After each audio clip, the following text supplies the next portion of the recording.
en este momento. Damos gloria al Señor. Seguimos con la enseñanza de la segunda clase. Estamos hablando de qué tema? La mayordomía. A ver, es un repaso bien breve. ¿Qué es la mayordomía? ¿Ah?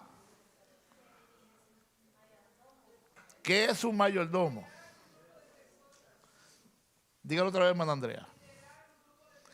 El que lidera un grupo de personas, tiene un grupo de personas a su cargo, amén, es el mayordomo, amén. ¿Y quiénes son mayordomos aquí? Todos, amén, amén. Somos todos mayordomos de acuerdo a la palabra, somos todos somos mayordomos. Dios nos entregó en nuestras manos una empresa que no es de la tierra, es una empresa celestial. Está en la tierra por ahorita, pero pronto nos vamos para el cielo. Amén. Mientras estamos en la tierra tenemos que ser mayordomos de esa grey que el Señor ha puesto en nuestras manos. Amén. Tenemos que saber administrarlo todo. Estuvimos hablando algunas cositas breves, resumidas sobre el tiempo, sobre los talentos, ¿verdad? Cómo tenemos que administrar nuestro tiempo, etcétera. Más adelante vamos a entrar un poquito más centrado en el tiempo, y nos quedamos ahí en el logotipo que tenemos del bosquejo, gloria a Dios.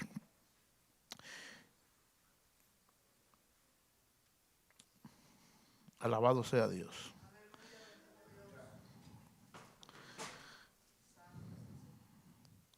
Amén. Por ahí creo que lo tienen puesto, el bosquejo.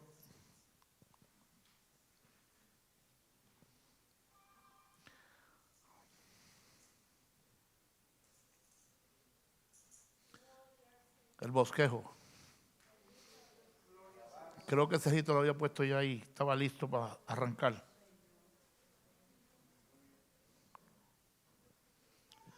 Es lo mismo, pero más abajo. Para poder entrar. Vaya buscando Primera de Corintios, capítulo 16. Más atrás.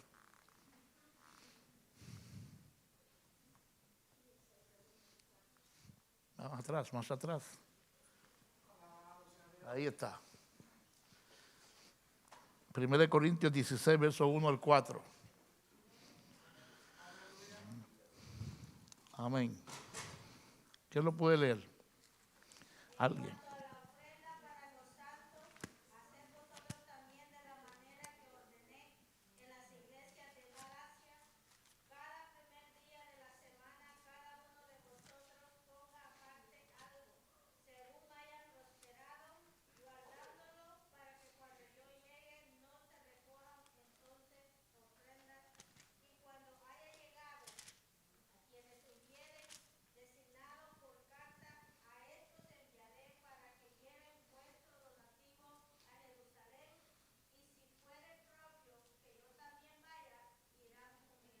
Amén. Vamos a concentrar nuestra clase hoy en esos 4 versículos de ese capítulo 16 de la primera carta del apóstol Pablo a los Corintios. Gloria al Señor. A veces escuchamos comentarios que por qué se habla tanto de dinero en la iglesia, pero eso no es de ahora. Toda la vida el Señor mismo ha hablado del dinero. Amén. Ha mencionado las finanzas dentro del pueblo del Señor, y cuando dejó establecida su iglesia, siguió mencionando las finanzas. Amén. Y luego los apóstoles continuaron hablando sobre las finanzas. Amén. Porque dijimos aquí algo: un carro no se mueve si no le echan gasolina. O usted tiene algún carro eléctrico, pues tiene que conectarlo a la corriente. Porque ya hay que hablar de las dos cosas: gasolina y eléctrico. Y aún en algunos países se usa el gas propano para mover los carros. Pero necesita combustible, algo que cree combustión para que el vehículo arranque. Pero esa combustión no viene gratis. Como quiera, hay que pagarla. ¿Verdad que sí? ¿A cuánto le subió el bill del gas? Tremendo. No sé si llegó de la iglesia por ahí. No han llegado, hermana María, los biles de la iglesia del gas. Este mes no han llegado. ¿Verdad que sí? Porque si el de casa llegó alto, y aquí tiene que haber llegado 3 veces más. Amén. Porque ese giro cada vez que prende usa gas y electricidad. Y así es donde quiera.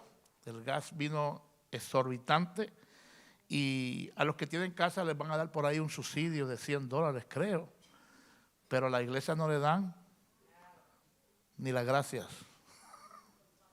Ni las gracias por pagar mucho. Porque a veces, ayer Arely tuvo una conversación con una hermana, una señora que llamó a la oficina y como que decía que el gobierno le daba muchas ayudas a las iglesias para que la iglesia ayudara a todos los necesitados, a los homeless, a los pobres. Mi esposa tuvo que decirle, ay, quisiéramos nosotros que el gobierno nos diera dinero para ayudar al necesitado. Pero todos sabemos que para que la iglesia ayude, nosotros mismos tenemos que contribuir. Amén. Entonces, vamos a hablar, el otro slide que le sigue a ese, la liberalidad cristiana. Liberalidad cristiana.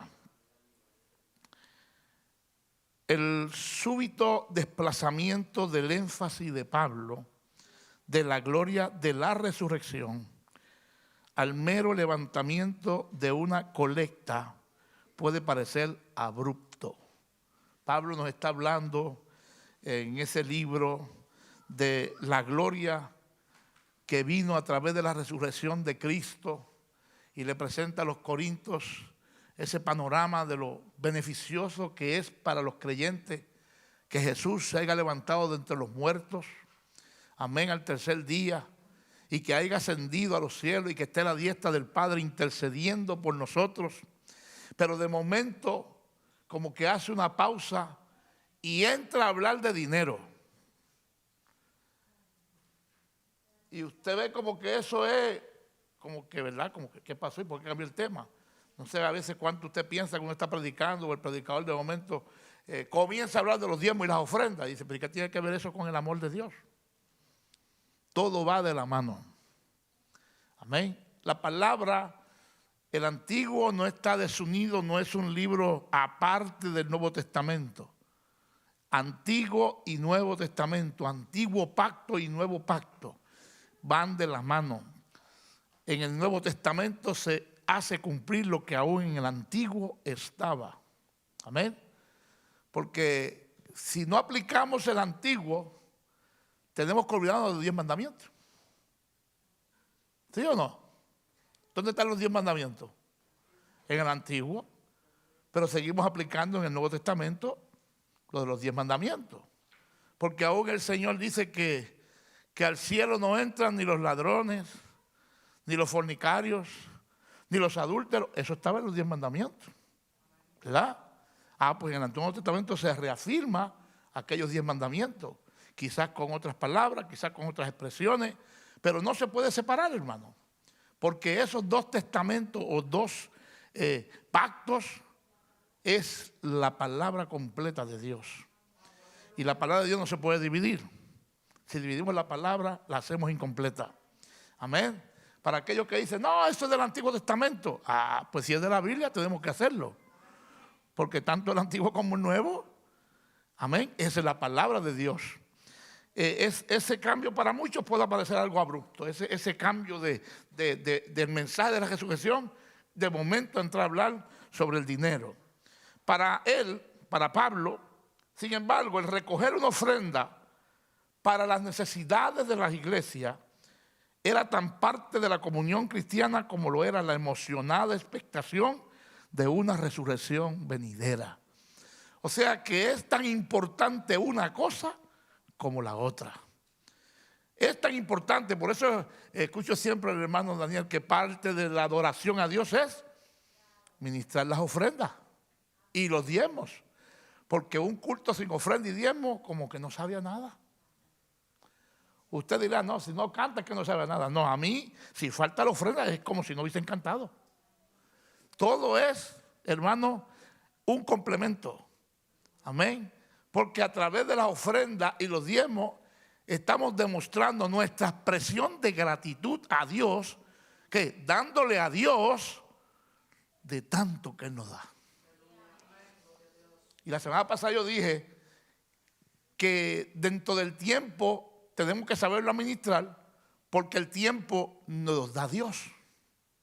¿Cuántos oyeron por ahí decir que unos estudiosos de la geología, de científicos, habían notado que el centro de la Tierra se había detenido? ¿Oyeron esa noticia? En Despierta América la dieron, en las noticias de las 6, en las noticias de las 11, lo repitieron. Y estaban estudiando qué era lo que había pasado. Porque ellos notaban que el centro de la Tierra estaba detenido. Y estaban con mucho miedo porque decían que cuando comenzara nuevamente ese centro a girar, había posibilidad de que arrancara al revés. Una joven por ahí me dijo, pues no se preocupe, pastor, volvemos a ser jóvenes.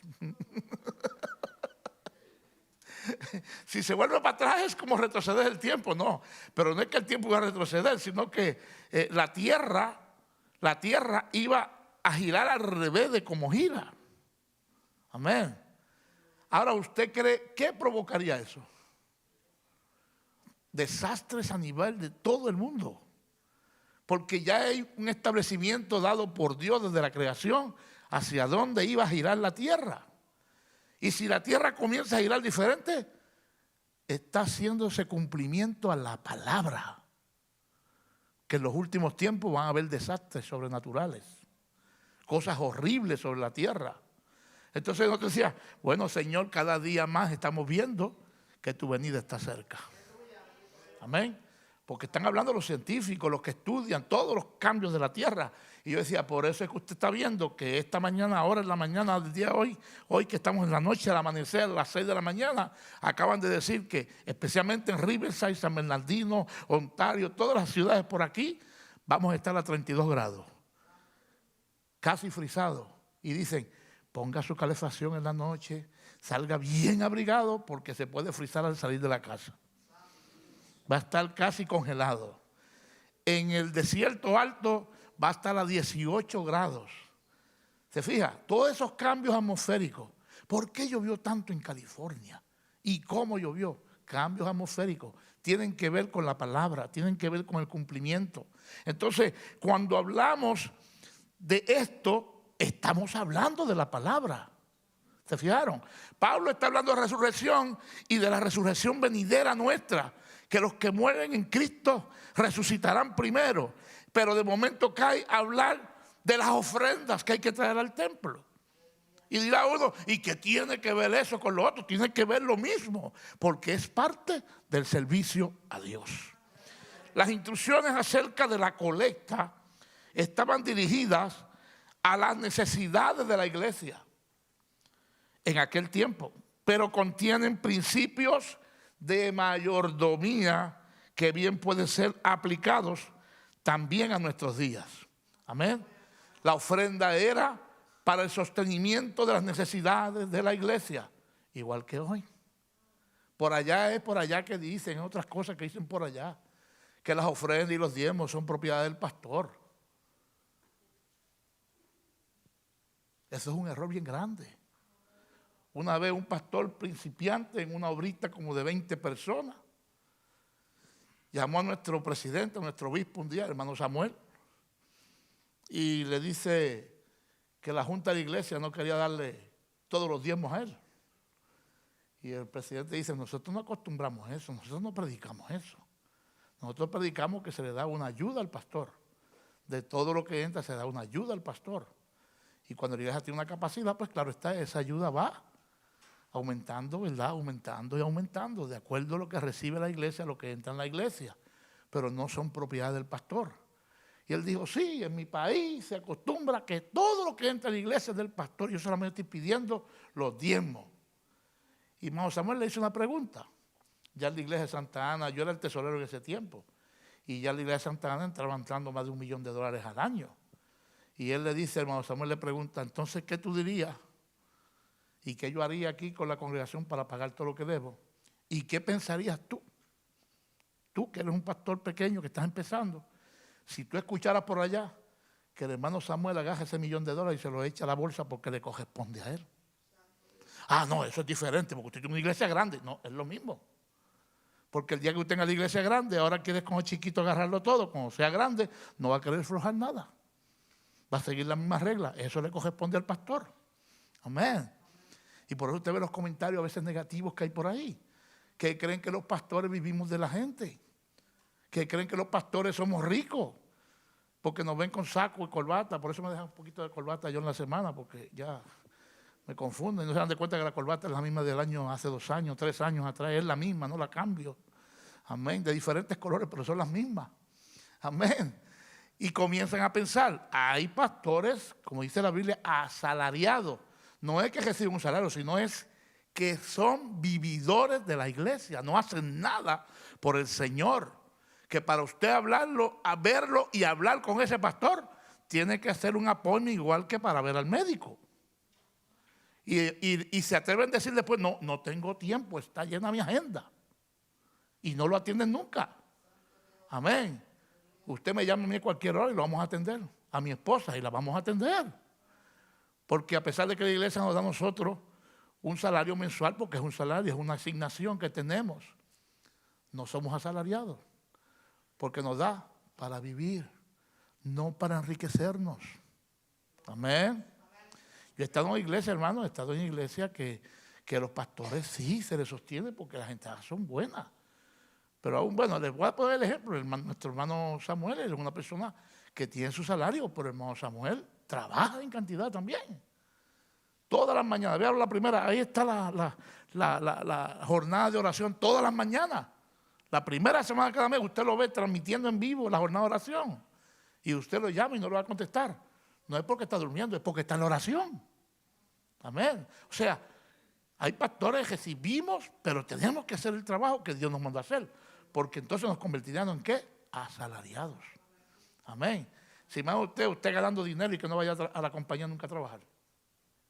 Sería un asalariado. Asalariado porque usted pues vive, pero no trabaja. ¿Verdad? Vive de lo que le dan, pero no trabaja.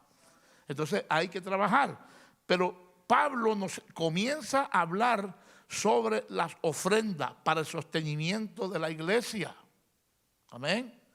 Sostenimiento de la iglesia. Hoy en día nosotros tenemos que sostener la iglesia, pagar las utilidades, pagar el mortgage, pagar todo lo que se gasta en esta iglesia sale de los diezmos y las ofrendas que los hermanos dan para Dios. Amén. Es lo que usted da para Dios. Por eso es que dice la Biblia que según somos prosperados debemos de darle a Dios. Amén. No se quede con el dólar nada más. Si ya una Coca-Cola vale más de $1. Un galón de gasolina, ¿cuánto vale? Amén. Dele lo más que usted pueda a Dios porque Él lo va a seguir bendiciendo. Amén. La otra slide. Primero, la colecta para los santos. El verso 1. Repetimos el verso 1. Alguien que lo lea rapidito por ahí, bien fuerte. Verso 1 del capítulo 16.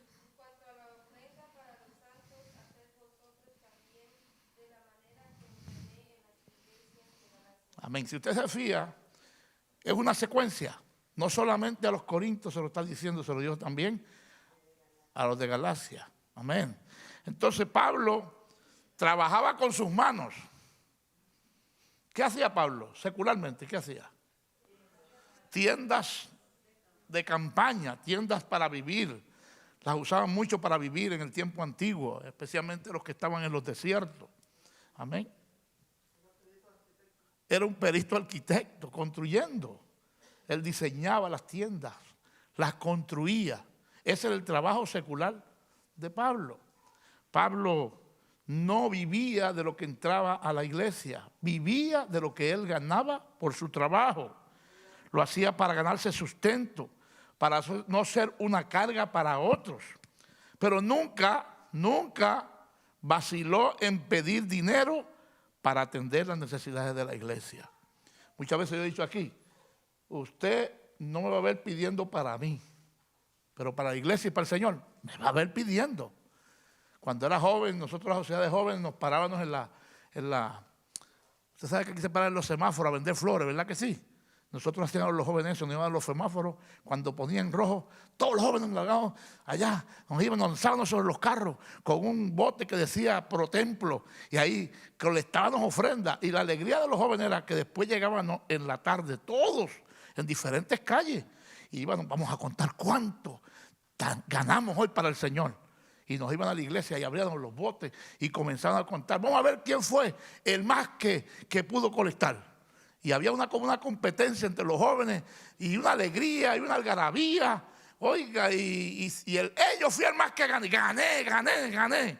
Pero después, ¿cuánto entre todos reunimos? ¡Ay, ganamos todo! Porque levantamos una buena ofrenda. Yo era de eso cuando jóvenes. Amén. Y todavía me atrevo a hacerlo por el Señor. Por el Señor. Me montaba en un carro con mi papá, con unos altoparlantes, porque ya igual que en sus países puso un altoparlante sobre un carro, ¿verdad? Bien fuerte, los que salen vendiendo por las calles. Y usted sabe que allá están los pasteles, que es igual que los tamales, parecido a los tamales. Y hacían unos pasteles, unas tamaladas, por decirlo así, de 1,000, 2,000 pasteles. Mi mamá con unas cuantas hermanas en la iglesia, y después mi papá se iba conmigo por una calle y otros hermanos por otra y otros por otra en sus carros, con las ollas, aquellos tamales calientitos. Y le decíamos, allá se llaman pasteles, pasteles de hoja para la iglesia, pasteles de hoja para la iglesia. Y vendíamos todos los pasteles, 1,000, 2,000 pasteles, cada vez que hacíamos. Era un privilegio, era un gozo hacerlo porque era para Dios. Pero más usted el pastor y usted vendiendo por ahí tamales. Pasteles para fondo del pastor. Ay, padre. Ni me van a verlo haciendo. Ni quiero que usted lo haga por mí tampoco. Amén. Porque eso se constituye una vergüenza para la iglesia. Usted sabe que yo me puse a meditar un día en la muerte. En que el día que yo muera. Porque había algunos por ahí, miembros de iglesia, pidiendo para enterrarlo al pastor o a algún miembro de la iglesia. Y yo dije, yo no voy a hacerle carga a la iglesia el día que yo me muera, y mucho menos quiero que ningún hermano pase vergüenza por allá pidiendo para enterrar al pastor.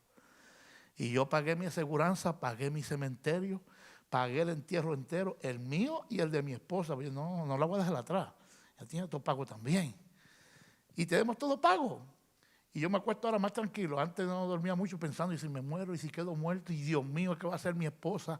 Y después los hermanos de la iglesia tener que pararse ahí a hacer carwash para enterrar al pastor y pedir ofrendas por donde quiera. No, es una vergüenza para la iglesia, porque la iglesia es una entidad de fe que le cree a Dios y que damos conforme a lo que Dios nos da.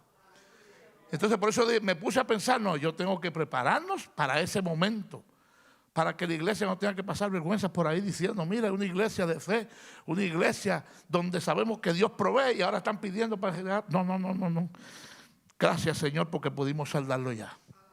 Amén. Gloria al Señor.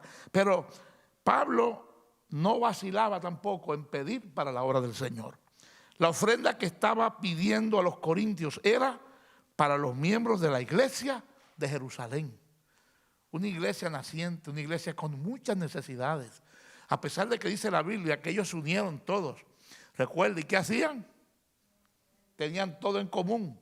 Vendían sus posesiones y llevaban todo eso que recibían al alfolí, al tesoro de la iglesia. Y de allí se repartía para las necesidades de cada miembro de la iglesia. Amén. Recuerden que ellos eran medio perseguidos al principio, eran mal mirados. Y después una gran persecución contra la iglesia, que fueron dispersados sobre la tierra. Por eso, porque eran creyentes, eran cristianos, creían en aquel Mesías que habían crucificado. Eran los del camino, como le llaman, la iglesia de la verdad. Amén. Entonces, había mucha necesidad dentro de la iglesia. Y estas ofrendas que Pablo pedía a los corintios era para que fueran enviadas a Jerusalén.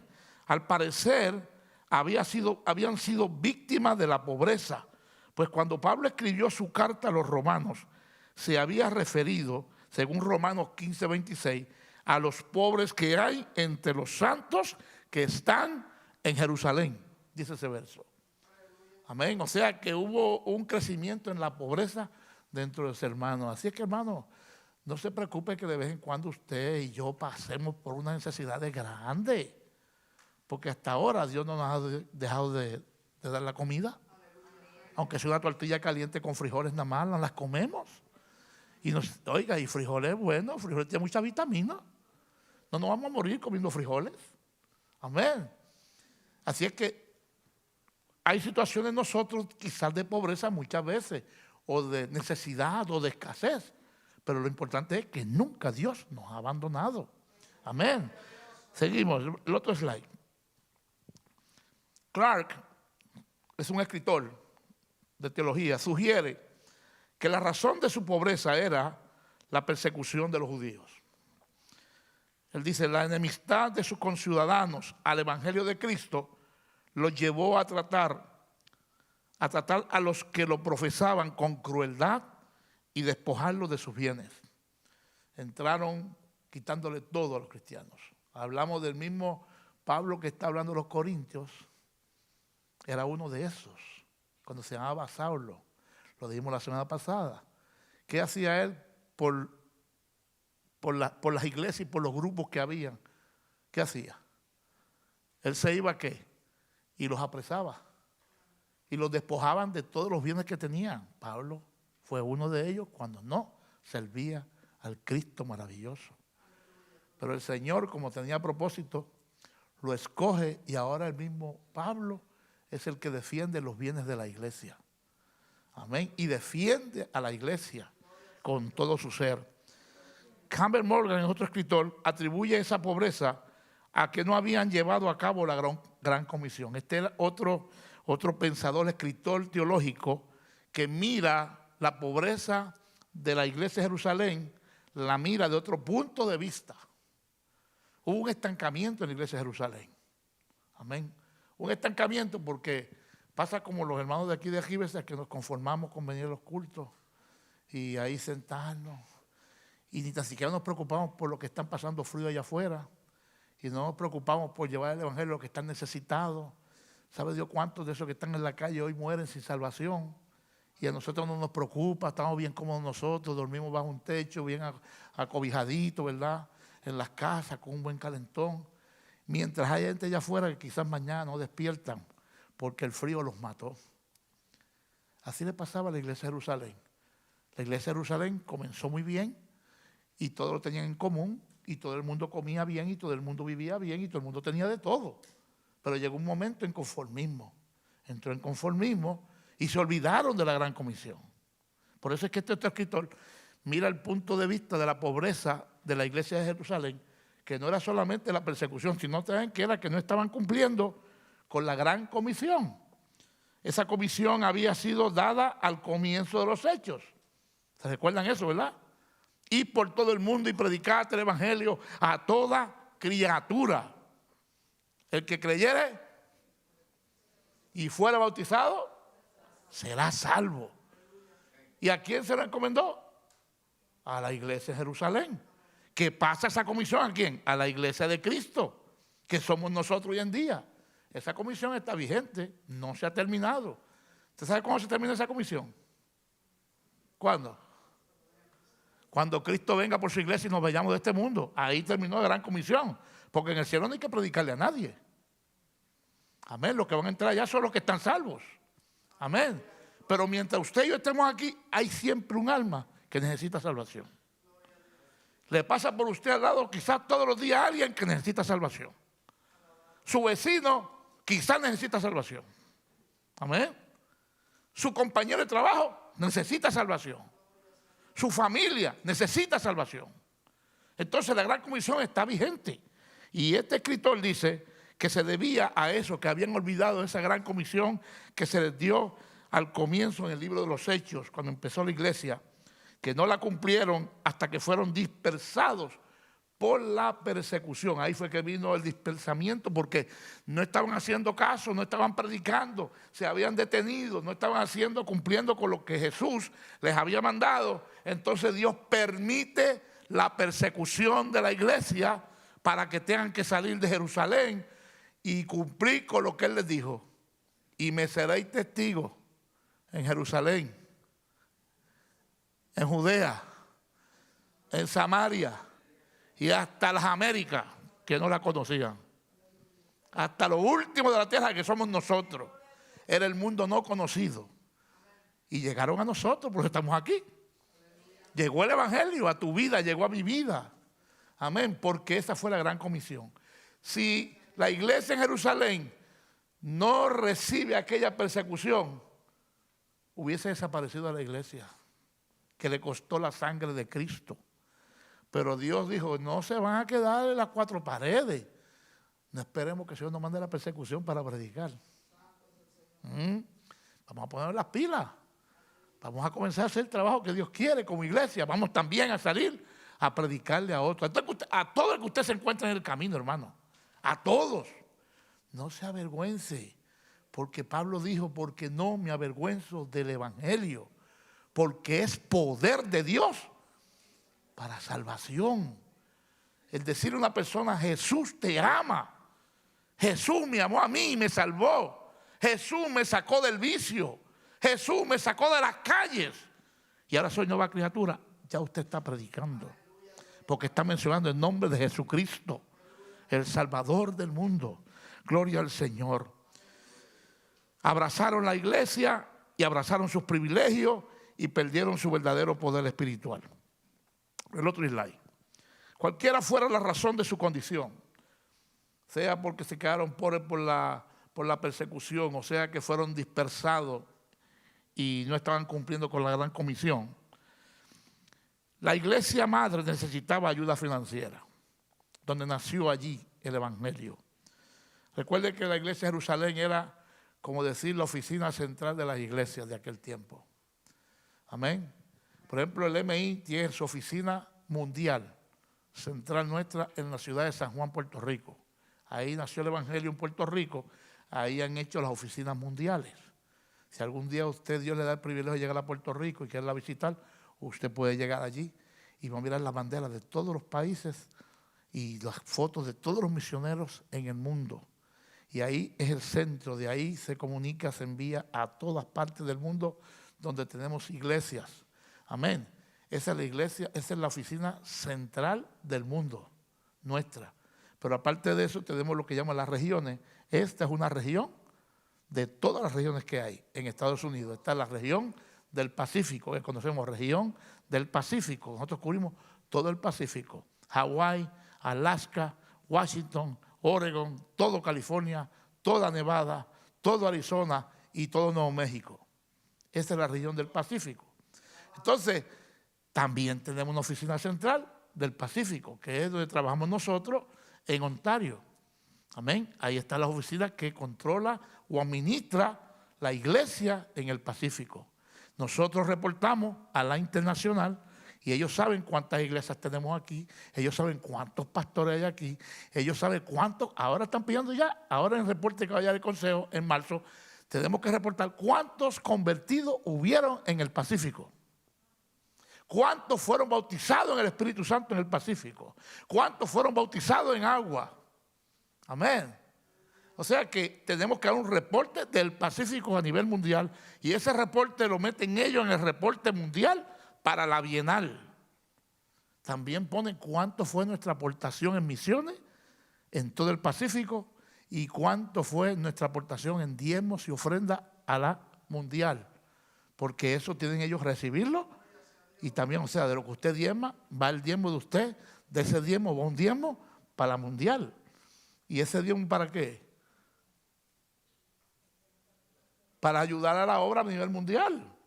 Amén. Hay un personal que trabaja en la oficina, pero también de ahí sale lo que es misiones. 95% de lo que usted da aquí para misiones se va a la región y las regiones tienen que aportar el 60% a la internacional.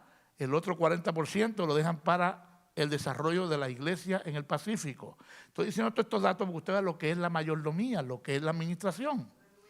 Amén. Y con ese 60% se ayuda a todos los países que están bajo misiones. Amén. Entonces, esto es una cadena, hermano. No se queda en un solo sitio. Esto tiene que seguir circulando, tiene que seguir caminando. No es una pirámide, ¿sabe? No confunda una pirámide con esta cadena. Amén. Esto es algo que es una cadena porque no hay un estancamiento de ese dinero, sino que el dinero sigue caminando, sigue corriendo de mano en mano. Esta región actualmente está sosteniendo una iglesia de un hermano salvadoreño que está trabajando en Guatemala. Le voy a dar por ahí un día el dato de la ciudad. Mi hermano se fue de El Salvador a Guatemala, levantó una obra y no solamente una, tiene varias congregaciones ya en Guatemala. La región ha tomado a bien nosotros tomar las necesidades de esos hermanos y comenzamos ya a sostener, a mandar un sostenimiento desde acá de lo que entra de misiones y de los diezmos. Hemos combinado los fondos para ayudar a ese pastor y su familia. La esposa del pastor, en este día estuvo el secretario por allá y nos trajo el informe y la esposa del pastor dice, Dios nos envió aquí y estamos obedeciéndole a Dios. Y nuestros hijos han obedecido a Dios y al llamado que hemos tenido. Y déjame decirle, decía ella, nuestros hijos han habido días que solamente una tortilla vacía se han comido y nunca nos han reprochado y nunca nos han dicho ¿para qué nos traiste aquí? Sino que están unidos a los padres haciendo el trabajo. Nosotros estamos ayudándole. De aquí de esta región se construyó un templo en El Salvador este año, de la región. O sea, no solamente es que está la internacional, sino que cada región contribuye. La iglesia de Santa Ana solamente ha hecho templos en México y sostiene institutos bíblicos en México, con personal y con dinero, hermano. Y los pastores también, se sostienen hasta los pastores allí, muchos de ellos. Hermano, déjeme decirle algo, yo quisiera ser como Santa Ana. Que algún día esta iglesia sintiera la pasión por las almas y por las misiones. ¿Cree usted que se puede? Si Dios nos da a nosotros en abundancia. Amén. Así es que, hermano, esta es la obra del Señor, esa es la gran comisión. Amén. No importa la razón por qué aquella iglesia necesitaba finanzas, pero necesitaba. Pablo, el apóstol de los gentiles, sabía muy bien que toda la iglesia tenía una deuda con los santos de Jerusalén. Todas las iglesias que estaban en aquel entonces, en toda Asia, estaban en deuda con aquella iglesia. ¿Por qué? Porque de ahí salió el evangelio. Porque de ahí salieron los primeros misioneros. Porque de esa ciudad donde nació el evangelio y donde fueron impactados por el Espíritu Santo, el Señor envía la persecución y de ahí comenzó a salir como un semillero de personas de diferentes ciudades, se fueron a habitar diferentes ciudades y donde quiera que iba un miembro de aquella iglesia, iba a predicar el evangelio. Donde quiera, no le importaba que subiera iglesia o no había, no, ellos iban a hablar de Jesucristo, ellos iban a hablar de aquel Mesías que crucificaron los judíos, iban a hablar del poder del evangelio, iban a hablar del poder del Espíritu Santo. Y por eso el evangelio se siguió esparciendo. Entonces todos los cristianos que estaban en diferentes ciudades estaban en deuda con Jerusalén. Ahora la necesidad, estaba en Jerusalén la necesidad, ahora había que ayudarlos. Amén. Había que ayudarlos. Ellos comprendían además que el círculo de la comunión cristiana incluía más que simpatía y más que oraciones. No solamente era ponerse días de ayuno y días de oración por la iglesia. Señor, bendice a los hermanos de Jerusalén. Señor, prospérale. Eso es lo que Pablo quería que entendieran las iglesias de Corintios y otras iglesias del mundo. Quería que entendieran, no es solamente que simpatizo con ellos por lo que hicieron aquí, porque encontramos el evangelio por ellos. No, no solamente era eso, no solamente era orar por ellos, sino que hay que orar. Bueno, hay un dicho por allá, en Puerto Rico dice, a Dios orando y con el mazo dando. Ah, también lo dicen por allá. ¿Sí o no? Eso es real. No solamente podemos orar y orar y orar y no contribuir. Tenemos que contribuir. Tenemos que dar. Amén. Porque ¿de qué vale que yo diga que tengo fe y no demuestro la fe con mis obras? Lo dijo Santiago. ¿Verdad que sí? Muéstrame las obras y yo te voy a demostrar mi fe. Porque la fe sin obra es muerta. Sí, hermana Arelis.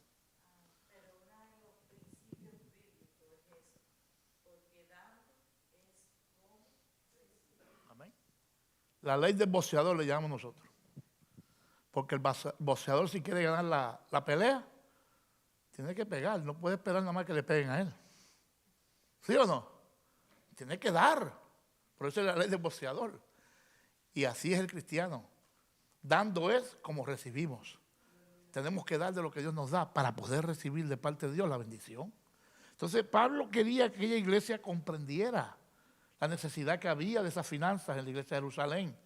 No solamente, ya no es que estén orando solamente y simpatizando con ellos, no. Es que comiencen a meterse la mano en la bolsa y comenzar a dar para esa iglesia. Sabía que hay momentos en que la comunión debe expresarse en términos concretos, de modo que solicitó una ofrenda para los santos. Esos eran los santos que se refería a él. ¿Sabe por qué? Porque la iglesia de Corintio era una iglesia donde se movía el dinero. La iglesia de Corintio la gente vivía bien. Amén. Era una iglesia bastante pudiente. Entonces, ¿pero qué pasa? Pues ellos, entre ellos nada más y ellos nada más.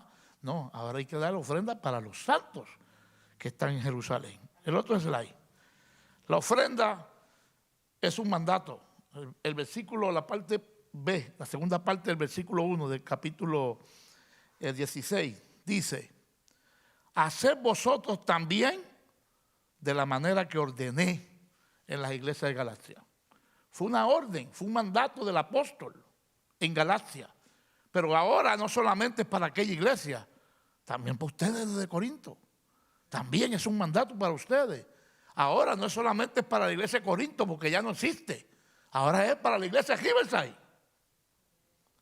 Yo hablo de la de Riverside porque aquí estamos pastoreando y aquí está usted. Amén. Y cada pastor tiene que decir lo mismo en su iglesia. Es para la iglesia donde Dios lo ha puesto a pastorear. Amén. Ese mandato es para nosotros también. Para que nosotros demos. Era un mandato, hacer vosotros también de la manera que ordené en la iglesia de Galacia. Sobre este mandamiento comenta Joseph Edsel, otro escritor, un apóstol inspirado en la más alta autoridad humana en todo lo relacionado con el deber cristiano. Pablo era un apóstol que sobresalía. Pablo tenía un conocimiento vasto de la ley. Pablo tenía un conocimiento vasto en la administración. Pablo tenía un conocimiento vasto hasta en el fútbol. En todo. Por eso ustedes ven que en las cartas de Pablo se menciona de todo. Deporte, doctrina. Porque era un teólogo, era un doctor en teología. ¿A dónde fue enseñado el apóstol? A los pies del mejor maestro de Israel, Gamaliel. Gamaliel era un doctor en teología, era un doctor en la ley. Amén. Aquel era un doctor de los otros doctores. Y una persona estudiar con Gamaliel no costaba 2 centavos, costaba bastante. Había que pagar, porque no eran de gratis los estudios. Había que pagar por estudiar. En una buena escuela, con un buen profesor. Pablo era una persona que aprendió a los pies de él. Él tenía mucho conocimiento de la palabra, mucho conocimiento de la ley. Y más usted tenía conocimiento si está lleno del Espíritu Santo. Entonces cuando se convierte el Señor, que es también lleno del Espíritu Santo, aquel conocimiento se le triplica. Porque entonces vino la sabiduría del Espíritu sobre él. Alabado sea Dios. Sí, Arelis.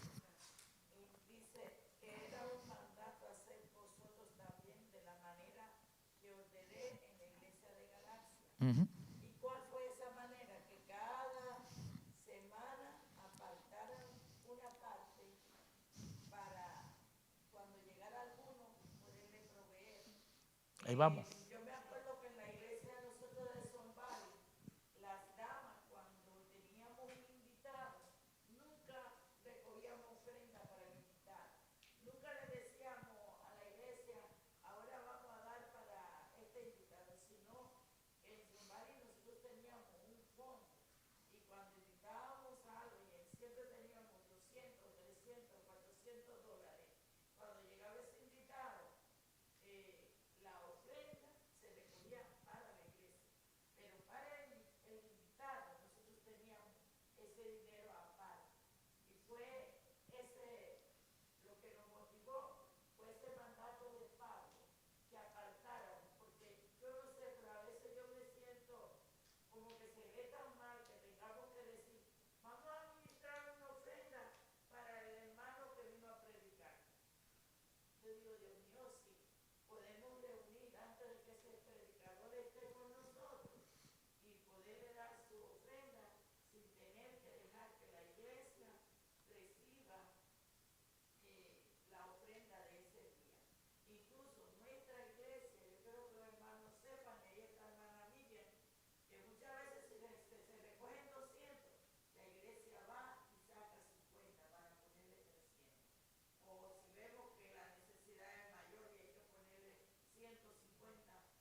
Amén. tengo que dar testimonio de eso. No en una ocasión, en muchas ocasiones, pero la última vez fue una experiencia que tuve en el mortorio de Sara. Acababa yo de darle $200 a siempre a una muchacha que tiene cáncer y otros 100 que mandé para unos familiares de mi hermana Marta. Y déjenme decirle que ahí en el mismo mortorio vino la muchacha y me dijo, hermana Arely, tome. Me dijo, esta es mi primicia de mi trabajo, de lo que yo he recibido. Y cuando yo le dije, no me tiene que dar nada, me dijo, no, hermana Arely, lo sentí de Dios. Cuando yo llegué al hotel, los mismos $200 que yo había dado, eran los mismos que habían recibido. Dios no nos deja en vergüenza, Dios no se queda con nada de nadie. Si usted da con tristeza, usted no recibe, pero si usted da con liberalidad, como lo dice la palabra, usted va a recibir. Y es más, el Señor dice, no lo digo yo, lo dice la Biblia, probadme en esto, si yo no abriré la ventana de los cielos y te daré hasta que sobreabunde. Gloria a Dios. Amén. Sí, a ese punto íbamos ahora. La otra slide, por favor, el otro slide. La hermana Adelis, nuestra pastora, ha hecho mención a que Dios siempre bendice. Cuando usted da, hermano, cuando usted da sin esperar nada a cambio. Lo dije la semana pasada, cuando damos esperando que Dios me va a dar el doble, dijimos que a veces caemos en la ley de la prosperidad. Eso es lo que predica la doctrina de la prosperidad. Sabemos que Dios nos prospera. ¿Cuántos han recibido aquí prosperidad de parte de Dios? Usted le da a Dios sin intención de recibir nada a cambio. Y usted le da. Y usted a veces, lo único que tiene, usted cierra los ojos, el Señor bendice esta ofrenda y ¡guau! No miró ni el billete que sacó. ¿Cuántos hacen eso? Hay uno, yo digo que hay uno que tienen ojos en los dedos. Cuando van a pedir una ofrenda especial, pegan así a contar, espérate, ¿dónde puse el de 100? ¿Adelante o atrás? Y comienzan y comienzan y comienzan. Y sacó, y cuando lo saca, hace así. Este no es. Le pasa como a uno que fue a dar ofrenda, el Señor reprenda al diablo. Y sacaba otro, Señor reprenda al diablo. Cuando encontró el de uno, dijo, gracias Señor, esto es para ti. Reprendía al diablo porque Dios le estaba diciendo que diera lo más que tuviera y él quería darle lo menos. Para él ese era el diablo. No, era Dios que le decía, da lo que tiene. Amén. A mí me ha tocado a veces, hermano, lo único que tengo en la bolsa, sacarlo, yo no lo miro. Cuando veo la necesidad, yo lo tiro ahí, ¡dum! Y salgo de aquí y lo que dice el hermano Arely. Ahí viene alguien con una ofrenda. Yo llegué a la oficina el día de ayer, fue ayer, Arely. Ayer. Mire que yo no he querido predicar aquí de las primicias. Y el presidente nos ordenó a los pastores. Todos los pastores tienen que hablar de las primicias en el mes de enero. Porque enero es el mes de las primicias. ¿Y qué es la primicia? Lo primero que usted ganó, el primer cheque del año. Sea de la semana, sea de la quincena, sea del mes. Ay, pago a la gente, por eso es que Dios no le da más, porque usted está pensando en lo que tiene que pagar.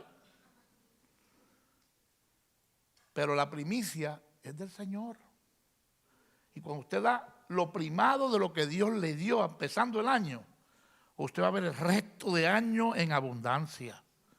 Pero no voy a predicarle la primicia, no voy a predicarle. Pero yo llego ayer a la oficina y cuando llego veo un sobre ahí y decía para el pastor Ismael Torres.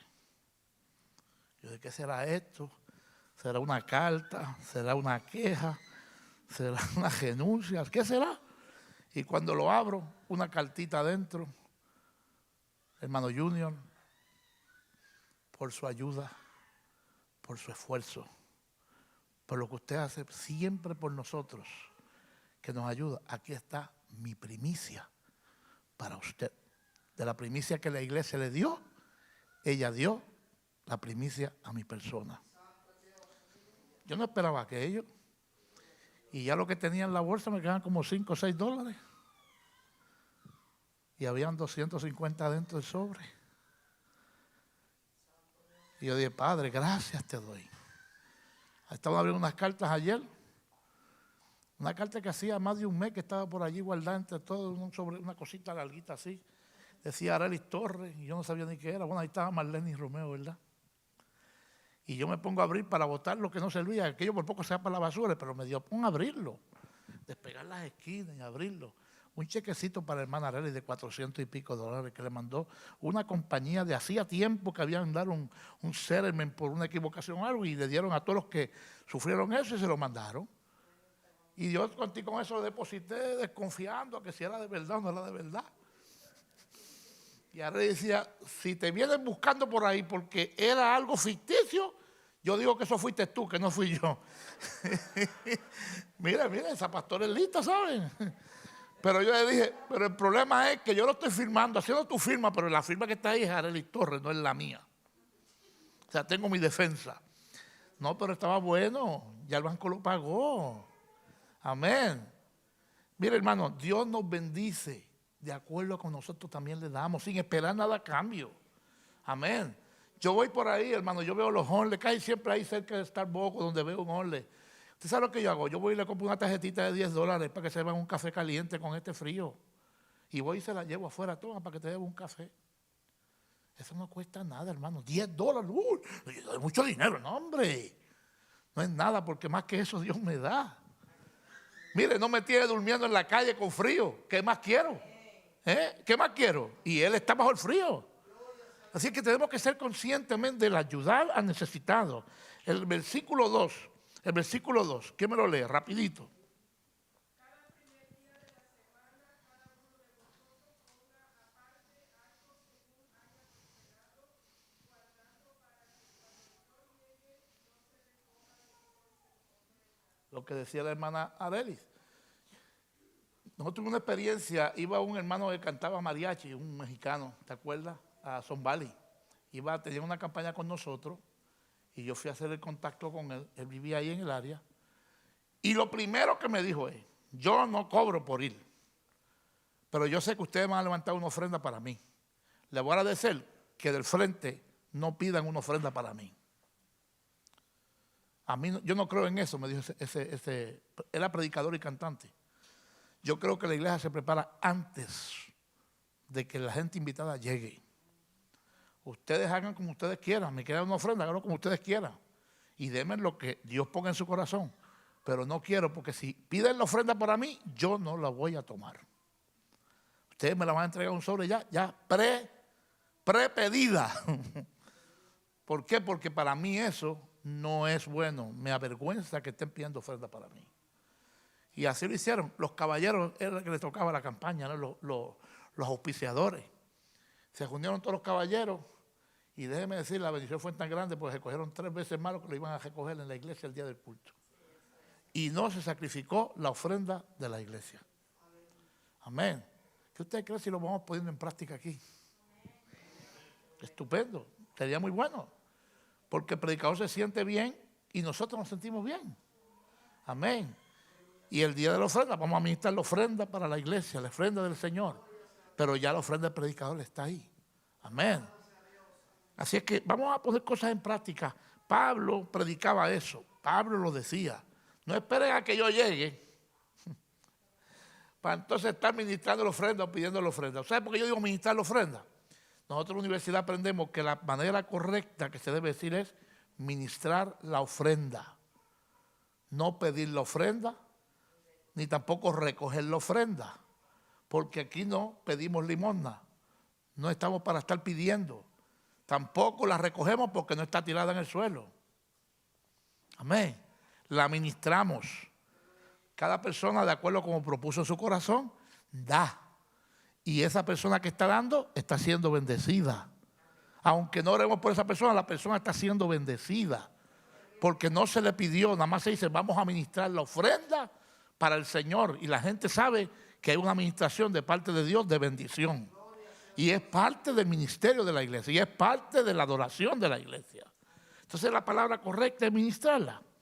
Y Pablo decía, no esperen a que yo llegue para que entonces estén pidiendo. Y hay aquí unos puntos. En la parte A, en la primera parte de ese versículo 2, nos indica que hay que ser regularmente. Y establece algo ahí. ¿Qué dice la primera partecita? El primer día de la semana. Amén. Cuando se reunían toda la congregación. ¿Qué día nos reunimos todos? El domingo es el primer día de la semana. Entonces, el domingo usted tiene que venir bien preparado. Amén. Venga bien preparado. Vamos a hacer un reto a ver si este domingo aquí la ofrenda, hermano, rompe récord. Mire, hay unos que prometieron para los asuntos del templo y no han dado. Voy a aprovechar, hermana Miriam. Hay un grupito por ahí que se hicieron los sordos, los ciegos y los mudos. Son del club de Shakira. Para lo que les conviene. Sordo, ciego y mudo. No, yo no voy a prometer porque yo voy a dar de corazón lo que Dios me ponga aquí. Se pasó la fecha y no hemos visto ni $1. Parece que el corazón se le cerró y no propuso nada y Dios no le puso nada en el corazón.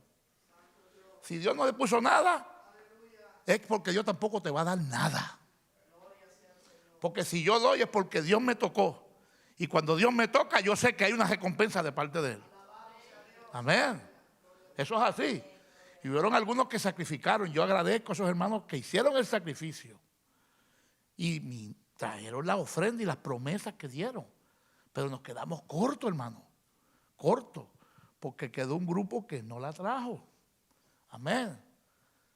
Y no sé qué fue, si se quedaron sin trabajo, no sé si fue que se les olvidó. Por si acaso se les olvidó, hoy yo estoy recordándolo. ¿Verdad? Y el domingo quizás damos otro toquecito, porque no podemos quedarnos diciendo que prometí y no cumplí. Firmaron hasta papelitos que vamos a dar. Y el papelito como que se les olvidó que hay firma. Y era un contrato no con la iglesia, sino con Dios. Entonces los contratos que se firman y no se cumplen, ¿qué pasa?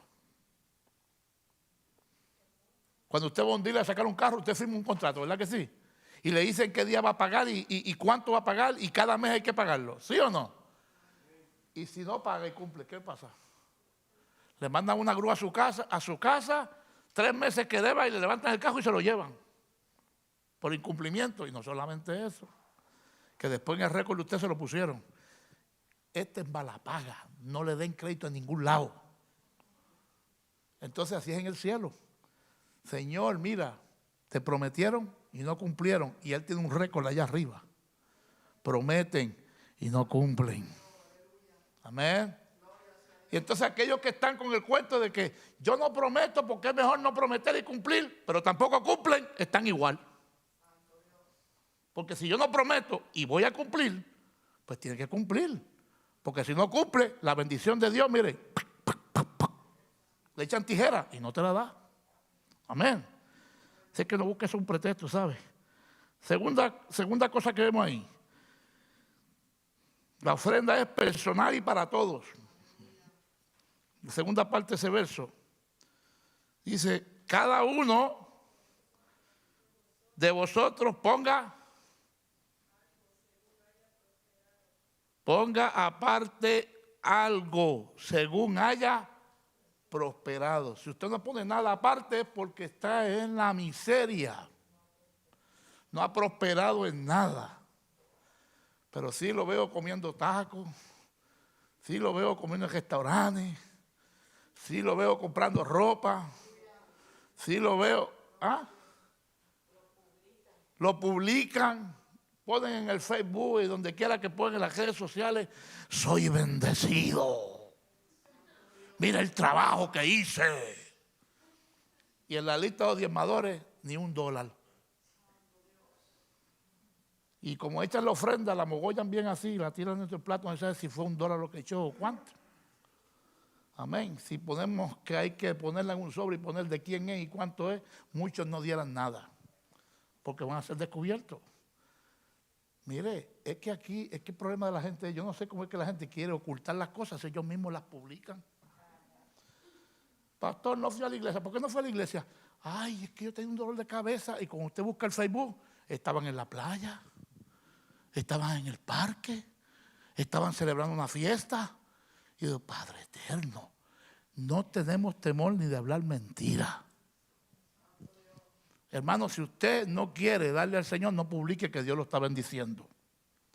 Porque eso es un desacredito para usted mismo. Usted está dañando su testimonio. Amén. Ponga su testimonio en alto. Yo no doy nada para el Señor, tampoco estoy ganando nada. Mejor que piense que estoy en la pobreza y en la miseria. Amén. Pero Dios, recuerde que a Dios nada se le escapa. Entonces cada uno de nosotros tenemos que apartar algo de acuerdo a como Dios nos prospera.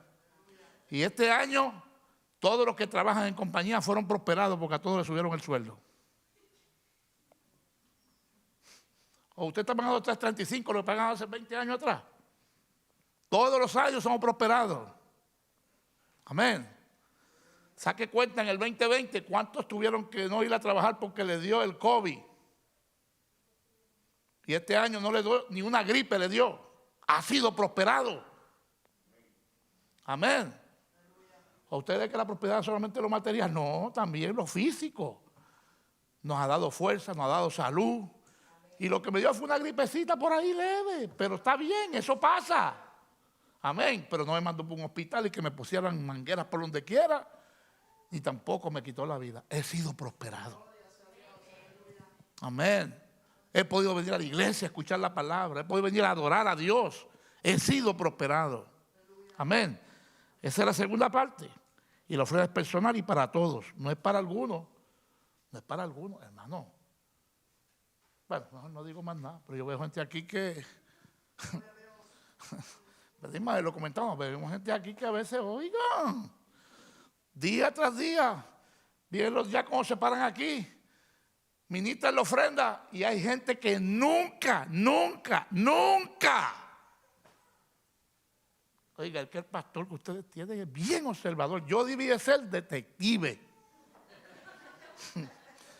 Me encanta la investigación. Mi papá era casi detective. Mi papá a veces veía que faltaba un líder de la iglesia. Tenía una peluca en el baúl del carro. Tenía un bigote de esos que se ponen y barba. Y un sombrero. Junior, dejaba el culto. Vamos a hacer una investigación, ven. Porque el hermanito dijo que no, que estaba enfermo. Vamos a ir a la casa a ver si es verdad. Y venía y salía, fuimos a la casa. No, él no está aquí, él salió, pero no sé para dónde agarró. ¿Adivino que estaba enfermo? No, él no está enfermo. Ah, ok.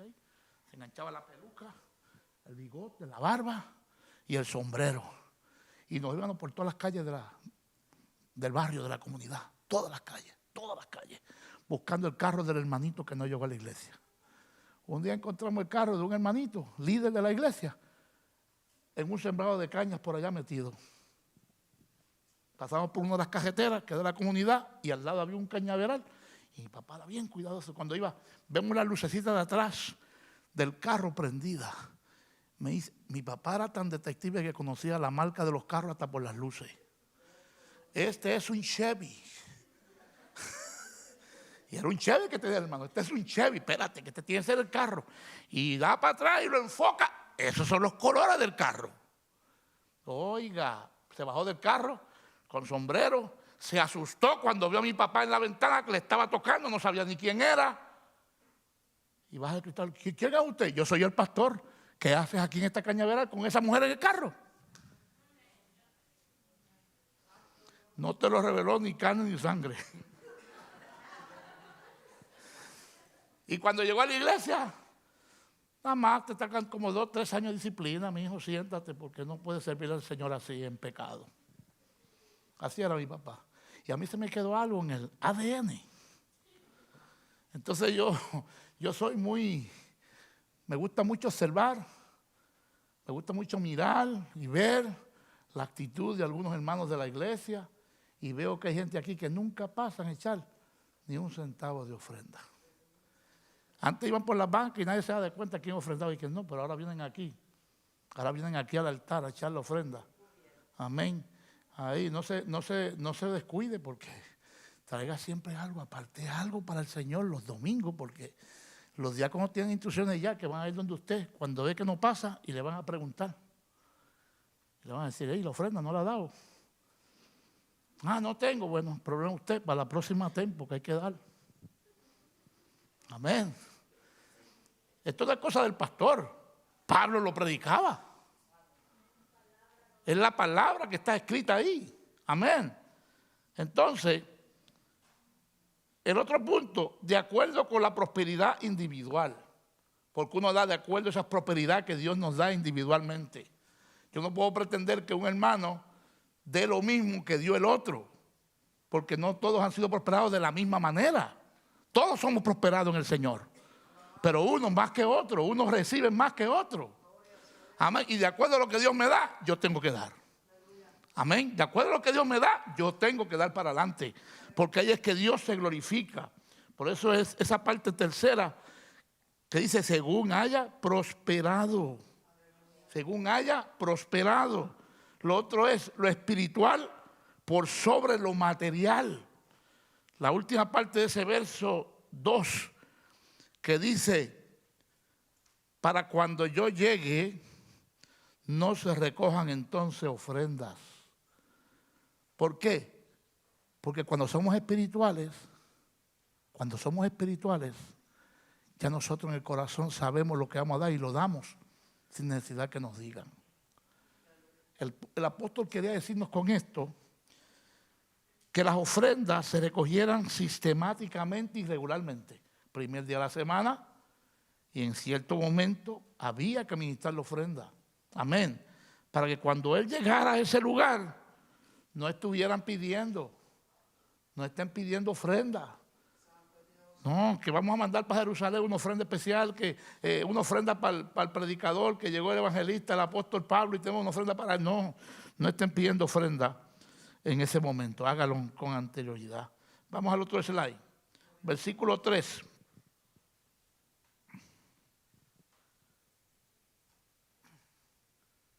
¿Quién lo tiene? Para que lo lea duro, fuerte.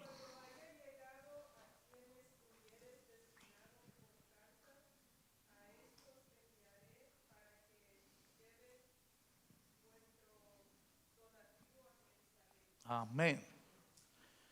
Para que usted se pregunte, ¿y por qué hay tesorero en la iglesia? ¿Por qué el pastor no se encarga de ministrar la ofrenda, irla a contar, ¿verdad? Hacer el informe, hacer los cheques y mandar los pagos que hay que mandar? Para el que dice, ¿por qué el pastor no hace eso? Que hay un tesorero en la iglesia que tiene que hacerlo. Ese es su deber. El apóstol escribe, a quienes hubieres designado por carta, a estos enviaré para que lleven vuestro donativo a Jerusalén. Él designaba a la gente que se iba a encargar de ir a ministrar esa ofrenda, o sea, a contarla y llevarla hasta Jerusalén. No era él el que iba a él, sino que había gente designada para eso. No está claro por qué Pablo debía pedir cartas de aprobación para los que habían de llevar el dinero a Jerusalén. Eso no se puede realmente decir. ¿Por qué lo hacía por carta? Yo tengo una idea, pero es mi idea. Por carta, porque lo que escrito está, escrito está. ¿Dónde escuchamos eso? Cuando Pilato, que puso allí para que le pusieran encima en la parte de arriba de la cruz donde crucificaron a Cristo, rey de los judíos, y lo criticaron. ¿Cómo es que tú estás poniendo rey de los judíos? Bueno, lo que escrito está, escrito está. Se quedó como él lo escribió y punto. Y aunque a usted no le gusten, yo dije ya que él es rey de los judíos. Amén. Entonces, las cosas que se hacen por escrito, los acuerdos deben ser por escrito. Pablo enviaba cartas, esa es mi postura, porque la Biblia no nos dice la razón. Pero yo más o menos puedo entender que lo hacía por escrito por varias razones. Una de ellas era para que cuando llegara a la iglesia de Corinto, los líderes de la iglesia supieran quién era el asignado por Pablo. ¿Se fijaron? No podía llegar cualquiera aquí. Yo vine porque Pablo me mandó y ser un impostor. Ser un impostor. ¿Verdad? Entonces, él tenía asignado quién iba a ir a la iglesia.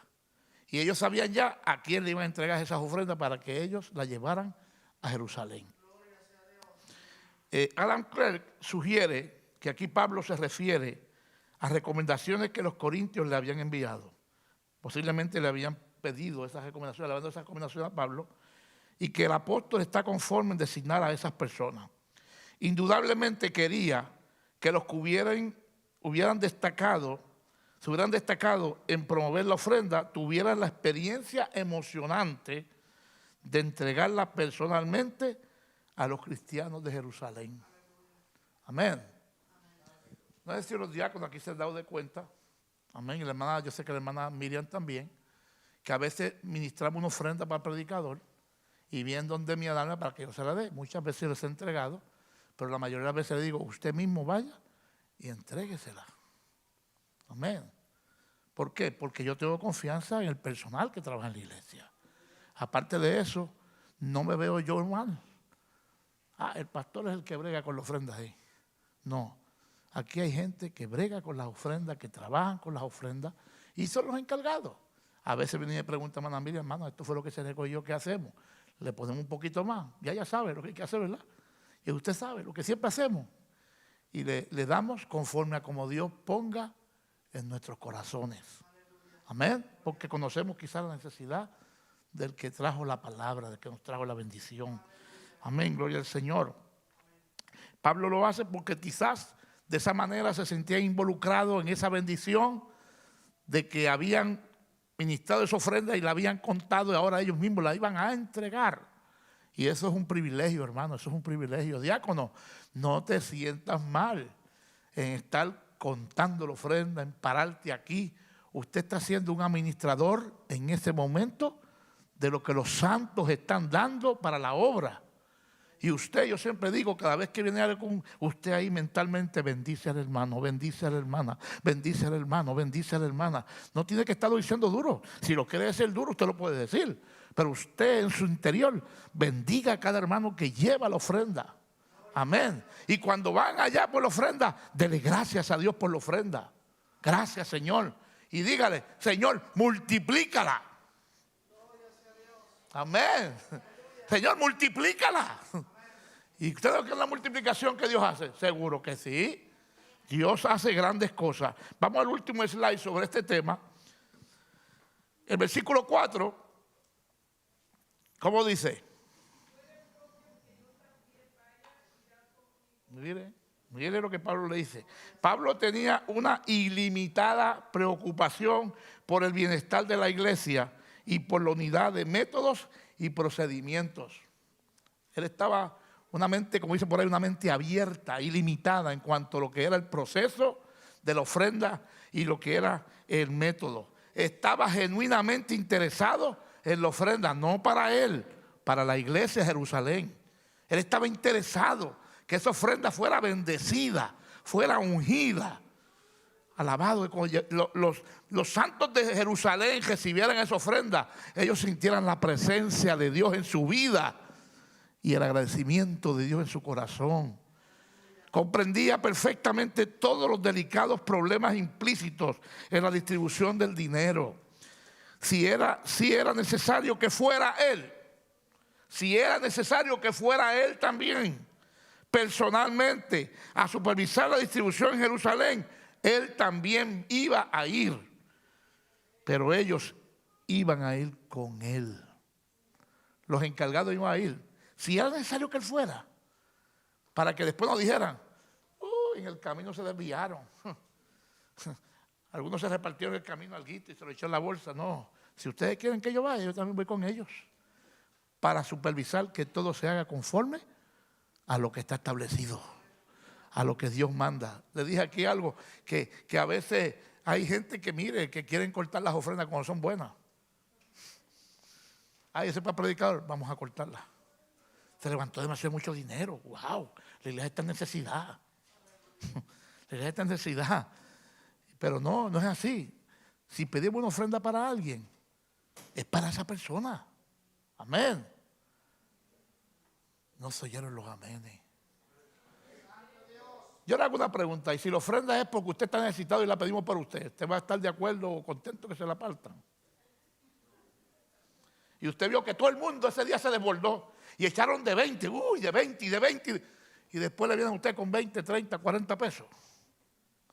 Usted va a decir, no, hombre, qué bendición. Bueno, había una película por ahí de la marioneta. No sé cuántos vieron esa película de la marioneta. Esta que ponían ahí que hablar, el ventríloco. Era un muchacho del mundo y se convirtió al Señor. Él fue mucho a Don Francisco, al show de Don Francisco. Y después se convirtió al Señor. Y él tenía una de las películas que decía, le decía él, pero chico, mira, la gente ofrendó. Y él le decía, muchacho, la ofrenda que dieron fue una ofrenda de odio y no de amor. Supuestamente decía, eso fue una ofrenda de odio, no de amor, porque la ofrenda era tan poquita que como que no había habido amor en la iglesia. Y así a veces pasa. Nosotros tenemos que darle a Dios y a la persona para que se pidió lo que se ministró. Y si podemos ponerle algo, le ponemos más. Amén. Porque Dios bendice el dador. Por eso es que Pablo dice, si es necesario que yo vaya y supervise cómo se distribuyó la ofrenda, yo voy, pero voy con ellos. No voy a ir solo tampoco. Amén. No voy a ir solo, voy con ellos. De este modo el apóstol se protegía él mismo de posibles críticas. Amén. Él no iba a ir solo para que lo criticaran, no. Él iba con los que ministraron la ofrenda, con los que encargados de irla a llevar, y entonces ya no eran uno ni dos, eran 3 o 4. Amén. Y Pablo no era que iba a entregarla, Pablo no era que la iba a llevar él, la iban a llevar a aquellos que él designó. Pero él iba a estar mirando cómo se distribuyó esa ofrenda entre la iglesia de Jerusalén. Amén. Hasta ahí llegamos hoy. Dios les bendiga, Dios les guarde. El próximo martes estamos hablando del tiempo. Amén. Mayordomía del tiempo, y como hay que ser buen mayordomo, ya el tiempo se me acabó. Dios les bendiga. Alabado sea el nombre del Señor. Estamos súper agradecidos que se haya conectado junto con nosotros a nuestro servicio. Y si este mensaje ha sido una bendición a su vida y usted quisiera colaborar a nuestra iglesia, hágalo. Nuestra información está en la parte de abajo. Si usted o sabe de alguien que necesite de una oración, por favor contáctenos a nuestro número de teléfono. Siempre tendremos a alguien disponible para usted. Y acuérdese, estamos aquí cada domingo, pues no se pierda de su bendición. ¡Los esperamos!